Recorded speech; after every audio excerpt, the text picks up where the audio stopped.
Involvement ఉన్నది అన్నట్టుగా నరేందర్ రెడ్డితో స్టేట్మెంట్ నరేందర్ రెడ్డి ఒప్పుకున్నాడు అని.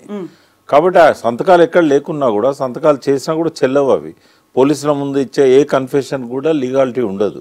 బట్ వాళ్ళు ఈ రకంగా రేపు ఎవరన్నా మీడియా వాళ్ళు పోయి కేటీఆర్ను విచారించారు ఏం చెప్పారు అన్నప్పుడు ఈయన అన్నని మాటల్ని కూడా అన్నట్టుగా వాళ్ళు చెప్పొచ్చు.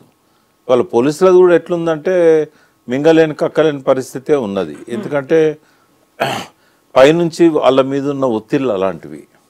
కొంతమంది పూర్తిగా అంటే తమ బాధ్యతలను ఎలా నిర్వహించాలనే దాని పట్ల కూడా ముఖ్యమంత్రి ఏది చెప్తా చేద్దాం మనకేందన్నట్టుగా వాళ్ళు వ్యవహరిస్తున్నారు.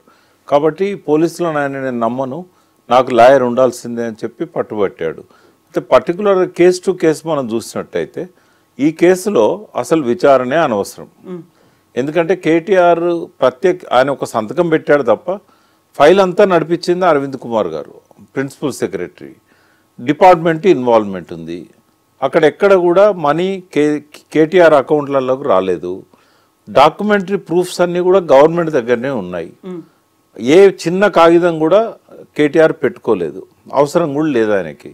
ఇదంతా ఫైల్ ట్రాన్సాక్షన్స్ అన్నీ కూడా గవర్నమెంట్లో ఉన్నప్పుడు, హెచ్ఎండిఏలోనే అన్నీ ఉన్నప్పుడు ఎందుకు విచారించాలి?